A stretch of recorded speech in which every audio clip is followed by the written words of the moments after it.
Hello student, class 10th का social science का question paper है एसएसटी। तो सीबीएसई बोर्ड एग्ज़ाम 2025 3231 कोड है इसका। तो 32 कोड वाले जो भी बच्चे हैं जिनका सेट 1 2 3 होगा, मोस्टली क्वेश्चन सेम ही है, तो आप चेक कर सकते हैं अपने आंसर। 32 कोड है इसका। ठीक है, तो अभी हम इसका सोल्यूशन करेंगे। तो अदर कोर्स के सोल्यूशन भी आपको मिल जाएंगे, लिंक डिस्क्रिप्शन में चेक कर लेना। तो एग्ज़ाम कैसा गया कमेंट कीजिए। इजी था, हार्ड था, कौन सा सेट आया था, ये सारे बच्चे कमेंट करना। तो इसका सेक्शन ए का पहले हम फर्स्ट क्वेश्चन देखते हैं। क्वेश्चन फर्स्ट है आपका, विच one of the following languages is included in the 8th schedule of the Indian constitution. इसमें से इन्होंने बोला है कौन सी लैंग्वेज है जिसको 8th शेड्यूल इंडियन कॉन्स्टिट्यूशन में इंक्लूड किया गया है। तो आई होप सबका आंसर आता ही होगा सबको। इसका आंसर भोजपुरी, राजस्थानी, मगधी की तमिल। तो इसमें डी ऑप्शन जो है ना, तमिल, वो करेक्ट आंसर है। कमेंट करना किस किस बच्चे ने तमिल पे टिक किया है। तो इसका आंसर तमिल लैंग्वेज है, डी ऑप्शन। नेक्स्ट क्वेश्चन देखिए, second, in which one of the following organs of India are women taking advantage of reservation. इनमें से कौन सा ऑर्गन है जिसमें वुमेन को रिजर्वेशन दिया गया है। तो म्यूनिसिपैलिटी, लेजिस्लेटिव काउंसिल, राज्यसभा की जुडिशरी। तो आई होप ये भी सबको आता होगा। बी ऑप्शन है इसका आंसर, लेजिस्लेटिव काउंसिल। तो फर्स्ट का आंसर आपका है, क्वेश्चन 1 का फर्स्ट का आंसर है डी तमिल, एंड सेकंड का आंसर है बी लेजिस्लेटिव काउंसिल। किस किस बच्चे ने ये ऑप्शन टिक किया है कमेंट करना, एंड वीडियो को ज़्यादा से ज़्यादा शेयर कर दो। कंप्लीट सोल्यूशन मिलेगा आपको और अदर पार्ट्स में, एंड अदर कोर्स को भी आपको मिल जाएंगे आंसर्स। तो प्लेलिस्ट सेक्शन को ज़रूर चेक कर लेना, लिंक मैंने डिस्क्रिप्शन में डाला हुआ है। नेक्स्ट क्वेश्चन पे आते हैं। नेक्स्ट क्वेश्चन है क्वेश्चन नंबर 3। तो थर्ड है, choose a correct match pair. तो आपको करेक्ट वाला जो पेयर है उनको ढूंढना था। तो यहाँ पे देखो, कॉन्करेंट लिस्ट जिसके अंदर स्टेट और यूनियन दोनों के होते हैं ना, एंड तो कॉन्करेंट लिस्ट में एजुकेशन है, डिफेंस है, पुलिस है कि ट्रेड है। तो यहाँ पे करेक्ट मैच वाला पूछा है। तो देखो, डिफेंस तो आपका यूनियन में आता है ना, और पुलिस स्टेट में, ट्रेड भी यूनियन में। तो यहाँ जो एजुकेशन है ये आपका किस में आता है, ये दोनों में आता है, यूनियन में भी और स्टेट में भी, स्टेट लिस्ट में भी। तो एडुकेशन जो है कॉन्करेंट लिस्ट का पार्ट है। तो यस, ये वाला फर्स्ट वाला जो है बिल्कुल करेक्ट मैच है, बाकी अनकरेक्ट है क्योंकि डिफेंस आपका यूनियन वाला है ना, यूनियन लिस्ट। तो ये गलत है, ये तीनों गलत है। आपको करेक्ट वाला ढूंढना है, ए ऑप्शन इसका आंसर है, कॉन्करेंट लिस्ट एडुकेशन। ठीक है, तो किस किस बच्चे ने इस पे टिक किया है क्वेश्चन नंबर 3 के आंसर ए पे, कॉन्करेंट लिस्ट एडुकेशन, उनका बिल्कुल ठीक है। नेक्स्ट क्वेश्चन पे आते हैं। Question number 4, which of the following statements represent gender equality. इनमें से कौन सी स्टेटमेंट है जिससे जेंडर इक्वेलिटी का रिप्रेजेंटेशन होता है। तो वैल्यू ऑफ वुमेन वोट ज़्यादा होती है मेन से, ऐसा तो कुछ नहीं है। Restricting women to household chores, household काम में वुमेन को अब मना किया जा रहा है, ये भी ऐसा कुछ नहीं है कि जेंडर इक्वेलिटी का पता चल रहा है इससे। Providing more right to man, man को ज़्यादा राइट दिए, नहीं ये भी नहीं है। Providing voting right equally to man and women, ये वाला करेक्ट है कि मैन और वुमेन को इक्वल वोटिंग राइट दिया गया है, जिससे हमें जेंडर इक्वलिटी के बारे में पता चलता है। तो डी ऑप्शन इसका सही है। ठीक है, तो किस किस बच्चे ने ऑप्शन डी पे टिक किया है, फोर्थ का D, providing voting right equally to man and women, उनका बिल्कुल ठीक है। एंड वीडियो को ज़्यादा से ज़्यादा शेयर कर देना, 1000 लाइक जल्दी से जल्दी कर दो, ताकि आपको इसके अदर पार्ट्स का भी सोल्यूशन मिल जाएगा और अदर कोर्स का सोल्यूशन भी यहाँ पे अवेलेबल हो जाएगा। लिंक आपको प्लेलिस्ट के अंदर मिल जाएगा, प्लेलिस्ट का लिंक आपको डिस्क्रिप्शन में मिल जाएगा, चेक कर लेना। नेक्स्ट क्वेश्चन पे आते हैं, क्वेश्चन नंबर 5 पे, reform the party system, which of the following compulsory for the political party. इसमें से अगर रिफॉर्म करना है पार्टी सिस्टम को, तो पॉलिटिकल पार्टी के लिए क्या कंपलसरी होना ज़रूरी है। तो मोस्ट अप्रोप्रिएट ऑप्शंस पे टिक करना था, चूज़ करना था। तो इसके आपके चार तो स्टेटमेंट्स है, और उसके बाद ऑप्शंस में ऐसा नहीं एक ही ठीक है, बहुत सारे ठीक है। तो आपको वो ऑप्शन करेक्ट ढूंढना है। तो अगर पार्टी सिस्टम रिफॉर्म करना है तो कंपलसरी कर दिया गया सारे पॉलिटिकल पार्टी को कि इनकम टैक्स रिटर्न भरे, यस बिल्कुल ठीक है, ऐसा किया गया है। कंपलसरी कर दिया गया पार्टी को कि वो 1/3 वुमेन कैंडिडेट्स को रिजर्व करे, यस बिल्कुल ठीक है, 1/3 वुमेन को चांस दिया जाए, ये कंपलसरी हो गया है। नेक्स्ट है, compulsory for all the political party to hold their organisational election, no ऐसा तो कुछ नहीं है, ये वाला करेक्ट नहीं है। It is now compulsory to for all candidates to disclose information about pending criminal cases against them through affidavit, yes ये भी क्रिमिनल केस जो पेंडिंग चल रहे हैं उनकी इन्फॉर्मेशन दी जाए, ये भी कंपलसरी कर दिया गया है। तो देखो 3 ऑप्शन तो ढूंढने ही है करेक्ट वाले, है ना, सब में सारे ऑप्शंस में 3 ऑप्शन तो है ही। तो यानी सबसे इनकरेक्ट वाला थर्ड है। आपको बोला था क्या कंपलसरी है, तो फर्स्ट भी कंपलसरी है, सेकंड भी कंपलसरी है एंड फोर्थ भी कंपलसरी है। तो first second and fourth, first second fourth, ये आपका बी ऑप्शन में है। तो बी ऑप्शन पे किस किस बच्चे ने टिक किया है उनका बिल्कुल ठीक है। तो क्वेश्चन नंबर 5 में फर्स्ट सेकंड और फोर्थ ये कंपलसरी है किसी भी पार्टी फॉर्म करने के लिए। सी ऑप्शन इसका सी है ना, नहीं नहीं, फर्स्ट सेकंड फोर्थ, फर्स्ट है, सेकंड है और फोर्थ है। फर्स्ट सेकंड फोर्थ तो देख लो कहाँ पे है, फर्स्ट सेकंड फोर्थ, ये आपका बी ऑप्शन है। बी ऑप्शन आपका इसका करेक्ट है। तो बी ऑप्शन करेक्ट है 5th क्वेश्चन का। किस किस बच्चे ने बी ऑप्शन पे टिक किया है उनका बिल्कुल ठीक है, बी ऑप्शन इसका करेक्ट है। नेक्स्ट देखो question 6, which of the following group is in majority in Sri Lanka, Sri Lanka में कौन सा ग्रुप है जिसकी मेजोरिटी है, मेजोरिटी मतलब सबसे ज़्यादा है। तो ये तो बहुत ही सिंपल सा क्वेश्चन था, इतनी बार करा रखा था आपको। श्रीलंका में मेजोरिटी है सिंहाला स्पीकर, जो सिंहाला लैंग्वेज बोलते हैं। बी ऑप्शन इसका आंसर है। तो ये तो सब बच्चों का ही ठीक होना चाहिए। क्वेश्चन 6 का आंसर बी सिंहाला स्पीकर्स सही है बिल्कुल। नेक्स्ट क्वेश्चन पे आते हैं। क्वेश्चन नंबर आपका है एजर्शन रीजन वाला 7th।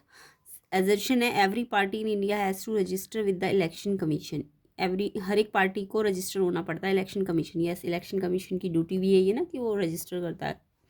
तो ये सारा इलेक्शन से रिलेटेड प्रोसेस इलेक्शन कमीशन ही करता है। तो यस बिल्कुल ठीक है, ए ऑप्शन ठीक, एजर्शन ठीक है इसका। रीज़न देखो, the government provide election symbols to all political party, no अभी मैंने बोला ना इलेक्शन से रिलेटेड ड्यूटी सारी किसकी है, इलेक्शन कमीशन की है।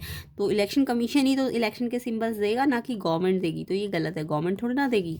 तो यानी कि एजर्शन आपका सही है बट रीज़न गलत है, क्योंकि गवर्नमेंट नहीं आना चाहिए था वहाँ भी, इलेक्शन कमीशन ही आना चाहिए था।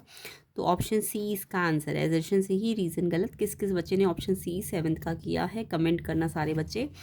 तो इसका answer C assertion true but reason false ये होगा। नेक्स्ट क्वेश्चन नंबर 8 देखो, data related to an imaginary country is given below, आपको डाटा गिवन है 7 and 8 ईयर ऑफ एज का, टोटल पॉपुलेशन 1200 है, अटेंडेंस 1000 है, एंड 14 and 15 ईयर एज का 1000 population है एंड उसका अटेंडेंस 800 है। अब आपको बोला है कि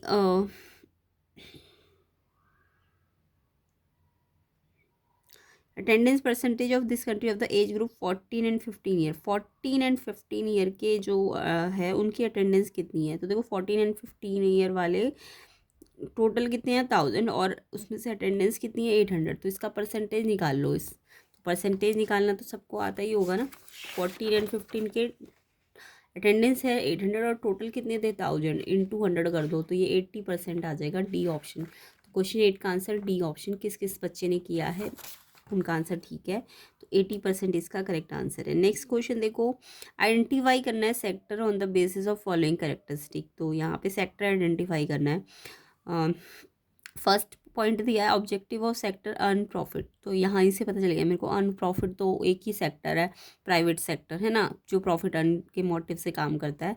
उसके अलावा ये पर्सन या कंपनी चलाती है, ये ऐसे एक पर्सन, कोई भी निजी लोग, निजी कंपनी, निजी लोग चलाते हैं ना। तो ये यहीं से पता चल गया अर्न प्रॉफिट प्राइवेट सेक्टर होता है, पर्सन चलाता है इसको। और आयरन स्टील इसका एक एग्जाम्पल है। तो यस बिल्कुल करेक्ट, प्राइवेट सेक्टर इसका आंसर हो जाएगा। तो किस किस बच्चे ने ऑप्शन डी पे टिक किया है क्वेश्चन 9th का, डी ऑप्शन प्राइवेट सेक्टर, ये बिल्कुल करेक्ट आंसर है, कमेंट करना।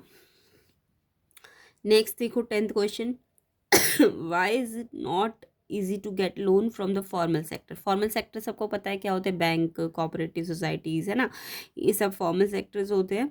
इनमें से लोन लेना आसान नहीं होता, वैसे तो सबसे अच्छा तरीका यही है फॉर्मल सेक्टर, बट इनसे लोन लेने में थोड़ा सा लिमिटेशंस होती है। तो लिमिटेशंस क्या, क्यों नहीं ईजी होता इनसे लोन लेना। तो एक तो बैंक की अवेलेबिलिटी, तो फर्स्ट रीज़न तो है इसका क्यों नहीं आसानी से ले सकते, क्योंकि बैंक हर जगह अवेलेबल नहीं होते हैं, ये बिल्कुल ठीक है। एंड सेकंड है अवेलेबिलिटी ऑफ कोलेटरल, मतलब कोई चीज़ अगर मॉर्टगेज में गिरवी रखनी है वो भी आसानी से सबके पास नहीं होती है ना। Third long and complicated loan process, और जो लोन प्रोसेस बहुत लॉन्ग है एंड कॉम्प्लिकेटेड है तो हर कोई जानता भी नहीं है इसको। तो ये फर्स्ट सेकंड और थर्ड ये ठीक है, ये तीनों ही रीज़न है कि लोन लेने में आसान लोग आसानी से लोन नहीं ले पाते। एक तो बैंक अवेलेबल कम है, कोलेटरल की अवेलेबिलिटी लोगों के पास नहीं होती कि वो क्या गिरवी रखे। इसके अलावा कॉम्प्लिकेटेड लोन प्रोसेस है, बहुत लंबा होता है। तो ये तीन रीज़न है जिससे आसानी से लोन नहीं लिया जा सकता। तो फर्स्ट सेकंड थर्ड ये तीनों ही रीज़न है। तो इसका आंसर आपका यही था correct, first second third, A option इसका आंसर है। तो ऑप्शन ए 10th का आंसर होगा। किस किस बच्चे ने किया है कमेंट करना। नेक्स्ट क्वेश्चन पे आते हैं। Next question number 11, by which organisation human development report published, कौन सी ऑर्गेनाइजेशन है जो ह्यूमन डेवलपमेंट रिपोर्ट को पब्लिश करती है। तो इसका आंसर है आपका C option, United Nation Development Programme. तो 11th का आंसर हो जाएगा आपका 11th का C, United Nation Development Programme answer है। नेक्स्ट क्वेश्चन देखो। नेक्स्ट क्वेश्चन है 12th, आइडेंटिफाई करना है ऑड वन आउट को जो बिल्कुल अलग हो। हिंदुस्तान कंप्यूटर लिमिटेड, भारतीय Airtel limited, Hindustan Unilever limited, Bharat heavy electrical limited. तो यहाँ पे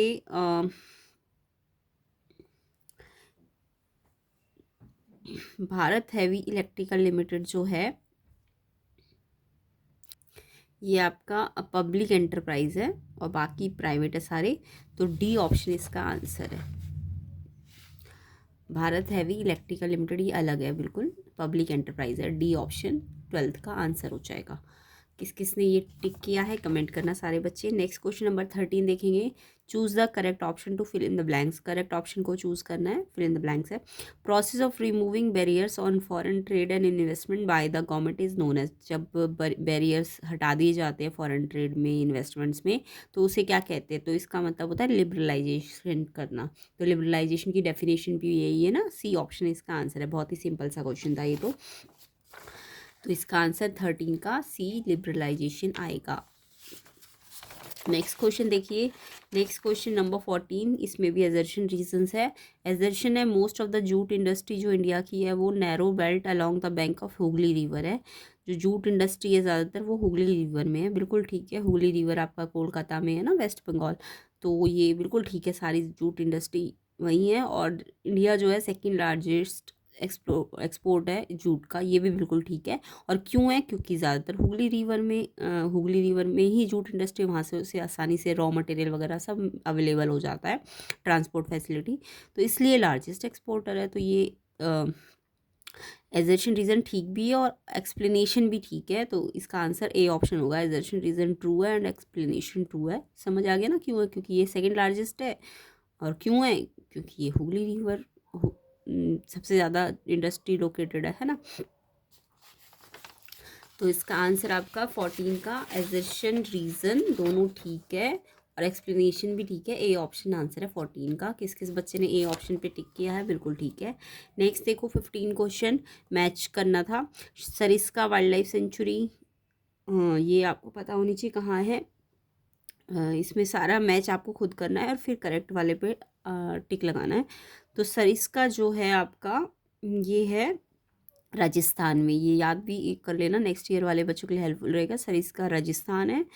और जो मानस टाइगर रिजर्व है वो आपका उत्तराखंड में है। और पेरियार वाला तो सबको पता है केरला में है।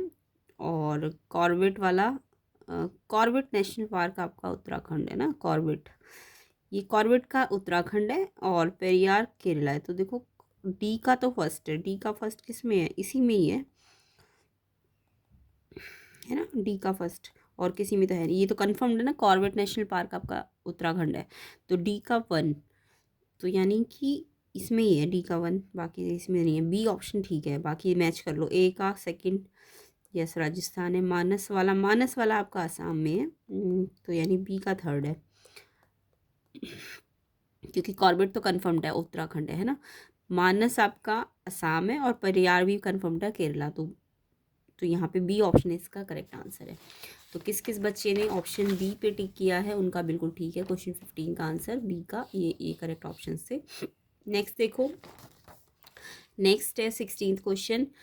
मिसेस मोनिका जो अपनी फैमिली के साथ एक clear a piece of land and grow करती है ग्रेन और फूड क्रॉप्स को अपनी फैमिली को फीड करने के लिए, और सॉइल की फर्टिलिटी डिक्रीज़ है, वो एक पीस ऑफ लैंड एग्रीकल्चर के लिए बनाती है, तो उसे क्या करना चाहिए? प्लांटेशन फार्मिंग करनी चाहिए, स्लैश एंड बर्न फार्मिंग करनी चाहिए, इंटेंसिव सब्सिस्टेंस फार्मिंग करनी चाहिए कि कमर्शियल फार्मिंग? तो क्योंकि सॉइल की फर्टिलिटी कम हो गई है तो उसे slash and burn farming, B option इसका आंसर होना चाहिए। आई होप सबका आंसर यही होगा, कमेंट करके बताना। तो क्वेश्चन 16 का answer B slash and burn farming इसका ऑप्शन है। नेक्स्ट देखो, क्योंकि उसे जस्ट अपनी फैमिली को फीड करना है ना, तो यानी slash and burn farming. Next देखो question 17, the germs of which disease pave the way for Europe's conquest of America in the latter half of the 16th century. तो कौन से डिजीज के जर्म थे? तो cholera, small pox, jaundice, malaria, ये आपने पढ़ा भी होगा। ये स्मॉल पॉक्स इसका आंसर है, बी ऑप्शन। तो 17 का answer B small pox. Next question देखो 18, इन reference to the Germania allegory the olive branch around the sword symbolise which of one of the following. तो ऑलिव ब्रांच अगर sword में थी तो ऑलिव ब्रांच किसका symbol था? ये आपका पीस का था, विलिंगनेस टू मेक पीस। अगर ओक होता यहाँ पे तो हीरोइज्म एंड स्ट्रेंथ होती, बट ऑलिव ब्रांच है इसलिए पीस वाला आएगा। सी ऑप्शन इसका सही है, विलिंगनेस टू मेक पीस। किस किस बच्चे ने इस पे टिक किया है उनका बिल्कुल ठीक है। क्वेश्चन 18 का C, willingness to make peace. Next question देखो, next question 19, which among the following newspaper is related to Bal Gangadhar तिलक। बाल गंगाधर तिलक का से रिलेटेड न्यूज़पेपर पूछा है। हिंदुस्तान, बंगला पत्रिका, वीरभूमि की केसरी। ये डी ऑप्शन इसका बिल्कुल ठीक है, केसरी। तो क्वेश्चन 19 का तो आई होप सबको आता होगा, केसरी, डी ऑप्शन बिल्कुल करेक्ट आंसर है। नेक्स्ट देखो, नेक्स्ट आपका बोला गया है arrange the following historical events in chronological order. Chronological समझ के पहले के सबसे पहले क्या हुआ, फिर उसके बाद क्या हुआ, उसके बाद लास्ट में क्या हुआ, है ना। तो क्रोनोलॉजिकल पहले सबसे पहले क्या हुआ, तो बारडोली सत्याग्रह, रॉलेट सत्याग्रह, चंपारण सत्याग्रह, खेड़ा। तो सबसे पहले हुआ था चंपारण सत्याग्रह, उसके बाद हुआ था खेड़ा, थर्ड फोर्थ ये वाला, ठीक है। फिर उसके बाद रोलर सत्याग्रह हुआ था, लास्ट में बारडोली हुआ था। तो थर्ड, फोर्थ, सेकंड, फर्स्ट, ये आपका डी ऑप्शन होगा। तो किस किस बच्चे ने क्वेश्चन 20 का डी ऑप्शन किया है? थर्ड, फोर्थ, सेकंड, फर्स्ट, पहले चंपारण, फिर खेड़ा, फिर रॉलेट और फिर बारडोली। तो ये 20 का डी ऑप्शन बिल्कुल ठीक है। कमेंट करना सारे बच्चे। अब नेक्स्ट पार्ट के लिए आप वीडियो का नेक्स्ट पार्ट का सलूशन आपको नेक्स्ट पार्ट में मिलेगा, आगे के जो पार्ट्स है। तो वीडियो को ज़्यादा से ज़्यादा शेयर कर दो, 1000 लाइक जल्दी से जल्दी कर दो। और अदर कोर्स के सलूशन भी मिल जाएंगे, प्लेलिस्ट का लिंक प्लेलिस्ट के अंदर है अदर कोर्स के सलूशन भी, तो आपको लिंक डिस्क्रिप्शन में मिलेगा। एंड मैथ्स की प्रिपरेशन भी कर सकते हो, उसकी प्लेलिस्ट बनी हुई है अच्छी तरह से। कंसेप्ट समझने के लिए एंड डिटेल सलूशन समझने के लिए आप मैथ्स की प्लेलिस्ट को भी चेक कर लेना, आपकी मैथ्स की प्रैक्टिस अच्छी तरीके से हो जाएगी। एंड अदर क्वेश्चन पेपर्स के भी सलूशन अगर आपको चाहिए तो चैनल को सब्सक्राइब ज़रूर कर लेना। एंड वीडियो को ज़्यादा से ज़्यादा शेयर कर दो। एग्ज़ाम कैसा गया कमेंट कर देना। एंड ईजी था, कौन सा सेट हार्ड था, ये भी कमेंट कर देना। तो एग्ज़ाम फाइनल आपका अब नेक्स्ट जो भी है उसकी तैयारी शुरू कर दीजिए। आई होप सबका एग्ज़ाम अच्छा ही गया होगा। तो चैनल को सब्सक्राइब ज़रूर कर लेना।